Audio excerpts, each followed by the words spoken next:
very important because obviously, everybody has a different plan. So depending on your specialization, we still have to start working on, in terms of your profile, because obviously, if you plan to apply for a medicine residency, you need to do different set of things. If you want to apply for surgery, you have to do different things, right? So there's a very interesting YouTube video which I put up on the MOKSH Academy, the YouTube channel, which all of you should subscribe, which talks about depending on your interest, okay, what kind of things you have to do to show interest in your specialty. Okay? So obviously, at the end of the session, if you are not able to find, I will send you the link of that session. A few fundas or few rules which you have to keep in mind when you are preparing for, the USMLE examinations or this, right? First thing first, information overload. The biggest problem or the distraction these days, social media is a boon and a pain. Instagram, YouTube, I mean, unbelievable level of misinformation is floating. I just gave you an example. Some magazine, some group of cohort of students started claiming very recently on Twitter, where they say that you Indian students can write USMLE exam from 2024. So a lot of students, just they have given their step one and suddenly they become YouTube influencer, Instagram influencer. Can you believe, one of the world's oldest question bank, okay, and very, very relevant. In fact, MOKSH, we make sure all of our MOKSH students solve that question bank, all right? And there is some YouTuber from, Ahmedabad, and he claims that it is the most, not recommended question bank. You should never use that question bank. I mean, every damn USMLE student uses that question bank. And I don't know where he got his Eureka movement, and he claims that that question bank is useless. So point what I'm trying to say, everybody is trying to become a guru. Unfortunately, that is messing up with a lot of careers. $10, $20 people are starting programs, and the best part is students are spending money, wasting their time, and then they come to us. They're like, we did this, we did that, and nothing is working. That is the biggest problem. If you are going to kind of, just get influenced, it's a challenge because everybody has a different methodology. Okay? What works for you might not work for your friend. Okay? So you have to start understanding. Obviously, listen to everyone, but you know yourself the best. You have to be honest to yourself. Accept it. A lot of times we see people live in denial. No, I can manage USMLE. Great. How? That's the question. Okay? Please understand, too many cooks spoil the broth. Very important. I know of students, sir, I have some 10 GB content. Now tell me what to do. I said, obviously, you are not a donkey. So first, just remove the trash from your system. Stay focused and make sure you are sticking to simple, small targets. As I said, a base Q bank, then a bigger Q bank, NBME. That's the journey. That's what students have been doing. The problem is, I will do this, I will do this. I call them holders.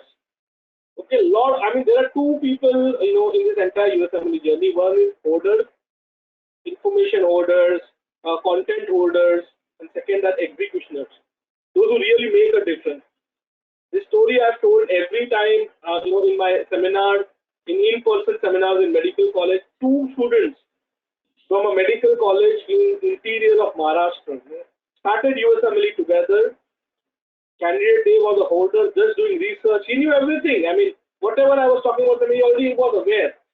In fact, he gave me more information. Okay, but he will never take any action. And his friend was an executioner. He will just take action on things what we discussed. After 3 years, his friend was doing a residency program in the United States, and this guy was still doing research on what are the new materials which have come for step one. Oh, what are the new rotation opportunities? That's it. He had all the information. But end result, nothing. You are still there, whereas your friend has already reached United States. So please, do not spend too much time on multiple YouTube channels and Instagram accounts, and it's a distraction. Believe me, as much as boon it is, it's a bane. Okay, so please understand that. I already mentioned that USML is 90% execution and 10% planning. Unfortunately, people do the reverse. They do 90% planning and 10% execution. If I ask any of you, can you tell me what is the number of MCQs you're going to solve in the next 1 week or 10 days or 30 days? Have you even given a thought that what is my target for the next 1 month, next 2 months from the USML point of view? Okay, these are things which are very, very important. And measure your on a weekly. Okay, you know what? This week I plan to solve about 100 MCQs, but I have not done that. So obviously there's a backlog. When I enter the next week, I have to do 100 plus 100, 200. That becomes a challenge. So once you start feeling the heat, feeling the pressure, you will be coming on track. So that is something very, very important. Finally, consistency is the key. The person who is solving, I always tell my students, when they solve the MOKSH Q bank, okay, it does not matter whether you go right, whether you go wrong. What matters is, do you understand the process?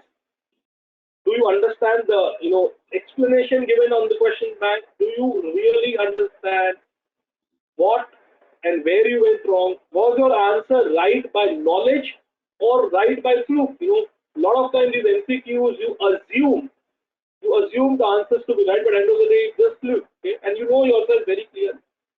So you have to be honest to yourself. Okay? Prepare a chart after every block exam. Number of questions, what organ system they were part of, answer right by knowledge, answer right by fluke, and wrong answers. Identify, plot a graph. Okay, over a period of time, which organ systems you are improving, where is it that you are going wrong.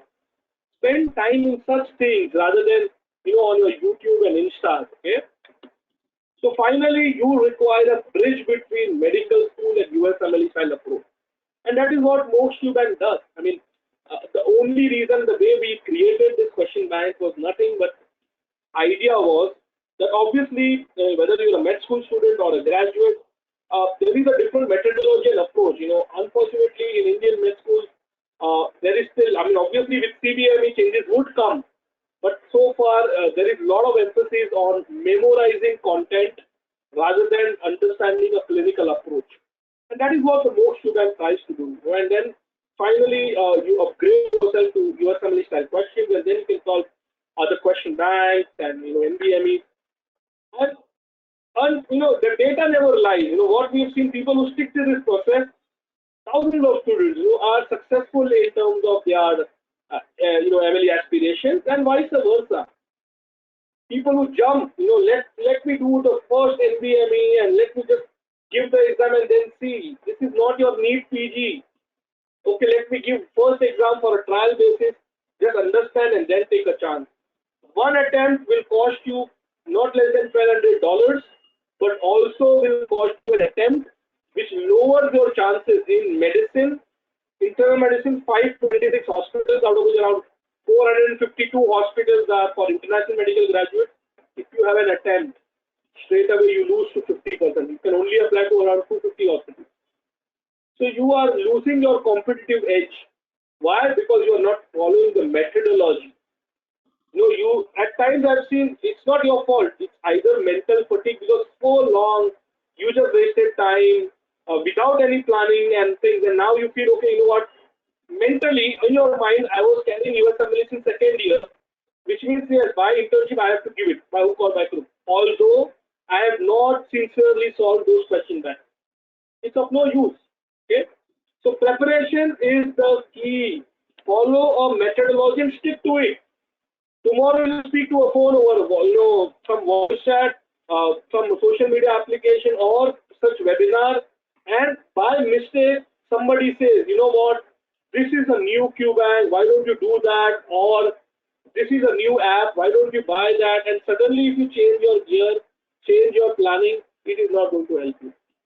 Stick to the process, go by the basic planning, and believe me, success is possible. Okay, so don't keep on shifting gears for no reason. That is the message. All right.